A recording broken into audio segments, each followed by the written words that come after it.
Assalamualaikum warahmatullahi wabarakatuh. Waalaikumsalam warahmatullahi wabarakatuh. Selamat pagi teman-teman. Pagi. Apa kabar hari ini? Baik. Alhamdulillah ya, baik ya. Untuk memulai bimbingan kelompok pada pagi hari ini, ada baiknya kita berdoa menurut agama dan kepercayaan kita masing-masing. Amin, doa selesai. Sebelumnya nih, kakak mau tanya. Di sini ada yang tahu nggak bimbingan kelompok itu apa? Enggak tahu Kak. Baiklah, di sini kakak akan menjelaskan ya bimbingan kelompok itu apa. Jadi bimbingan kelompok itu adalah suatu layanan yang berdinamika, terdiri atas 8-12 orang. Di dalam layanan ini bertujuan untuk menambah informasi teman-teman sekalian. Di sini ada yang tahu nggak tujuan dari bimbingan kelompok? Enggak tahu. Baiklah, di sini kakak akan menjelaskan tujuan dari bimbingan kelompok tersebut ya. Tujuan dari bimbingan kelompok adalah bertujuan untuk menambah wawasan teman-teman sekalian yang belum pernah didapat di kampus atau sekolah, dan teman-teman berani berbicara di depan umum gitu. Sebelum memulai layanan bimbingan kelompok pada pagi hari ini, di sini kita akan memperkenalkan diri kita satu persatu. Di sini udah pada kenal belum? Belum. Baiklah, di sini kakak akan memperkenalkan diri kakak. Kakak namanya Egy Edumesari, biasa dipanggil Maya. Adik? Untuk orang tua saya dipanggil Akbar. Nama saya Doni Kusuma, biasa dipanggil Doni. Nama saya Muhammad Mustafa, bisa dipanggil Dimas. Nama saya Rizka Syekputri, biasa dipanggil Rizka. Nama saya Rizky Nurhayati, biasa dipanggil. Perkenalkan, nama saya Lega Prayogi, bisa dipanggil dia Belang. Nah, di sini kan udah perkenalan nih, udah pada kenal semua kan? Baiklah, di sini adapun tata cara bimbingan kelompok, di sini kakak akan menjelaskan tata caranya kepada teman-teman. Di sini teman-teman harus duduk setengah lingkaran atau lingkaran penuh. Di dalam bimbingan kelompok terdapat yang namanya PK, yaitu pimpinan kelompok, yang dimana saya sendiri sebagai pimpinan kelompok. Kemudian ada anggota kelompok, yaitu teman-teman semua. Kalau ingin mengemukakan pendapat, teman-teman harus mengangkat tangannya, dan kalau saya sudah menunjuk teman-teman, itu baru boleh untuk mengemukakan pendapatnya. Jika dari teman-teman ada hal-hal yang bersifat pribadi dan dimohonkan kepada teman-teman sekalian untuk menjaga rahasia dari teman-teman kita yang ada di sini itu. Baiklah teman-teman sekalian, saya sebagai PK atau pimpinan kelompok akan memilih topik tugas.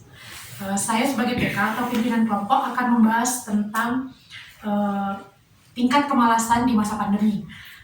Di sini teman-teman sekalian, kakak akan bertanya kepada kalian, gimana sih tingkat kemalasan di masa pandemi seseorang itu? Mungkin dari teman-teman sekalian ada yang mau memberi pendapat? Ya, kepada Rizka saya persilakan. Mungkin gini Kak, kayak kami kan lagi seorang pelajar gitu. Jadi tingkat kemalasan itu di bidang pelajaran, malas belajar. Walaupun nanti kelas online kayak nge-zoom gitu Kak, kami males lah ikut kelasnya, cuma absen aja kayak gitu Kak. Ya, terima kasih kepada Rizka. Mungkin dari teman-teman sekalian ada yang ingin memberikan pendapat yang lain? Saya Kak. Dari Dila? Jadi menurut saya itu selama pandemi ini belajar kurang efektif ya Kak. Jadi ilmu mereka juga kurang gitu. Sebenarnya kan lebih enakan tetap muka. Jadi waktu guru menjelaskan juga lebih mudah dipahami. Jadi itu merupakan faktor yang menyebabkan kita semakin malas belajar sebagai pelajar. Iya. Mungkin di sini permasalahannya itu karena tidak tatap muka, terus itu online, terus nggak efektif gitu lah ya kan. Jadi di sini kakak akan memberi sedikit dibilang sedikit masukan sih atau bimbingan gitu ya. Di sini mungkin dari teman-teman sekalian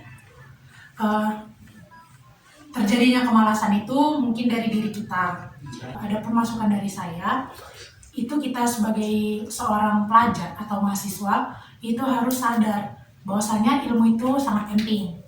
Dan misalnya kita ini tidak pernah tatap muka nih sama dosen atau guru gitu kan, kita itu harus rajin atau harus giat gitu mencari referensi lain. Misalnya kita itu malas untuk nge-zoom atau kita malas untuk mengerjakan tugas, kita harus berpikir nih, itu nanti pasti berdampak negatif pada diri kita atau pada masa depan kita. Jadi kita harus memotivasi terus diri kita untuk rajin belajar, dan kita harus meminimalisir yang namanya itu kemalasan.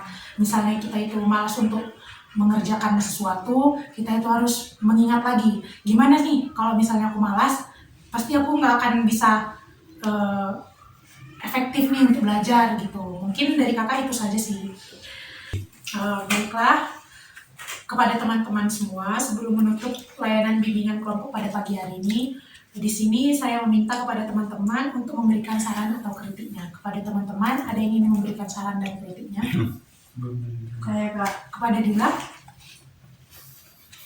Jadi makasih Kak udah ngadain bimbingan kelompok ini. Sarannya dibuat supaya sering-sering supaya kami bisa termotivasi juga. Itu aja sih Kak. Terima kasih kepada Dila. Kepada teman-teman yang lain, ada yang ingin memberikan saran dan kritiknya? Saya Kak. Ya, kepada Dila. Sebelumnya saya ucapkan terima kasih kepada kakak telah mengadakan bimbingan ini, dimana agar kami supaya lebih termotivasi lagi untuk sering belajar lebih giat lagi. Mungkin itu saja Kak. Terima kasih. Ada lagi? Tidak ada ya? Baiklah. Terima kasih kepada teman-teman yang sudah berpartisipasi dalam layanan bimbingan kelompok kita pada pagi hari ini. Mungkin lain waktu kita akan membuat layanan bimbingan kelompok lagi.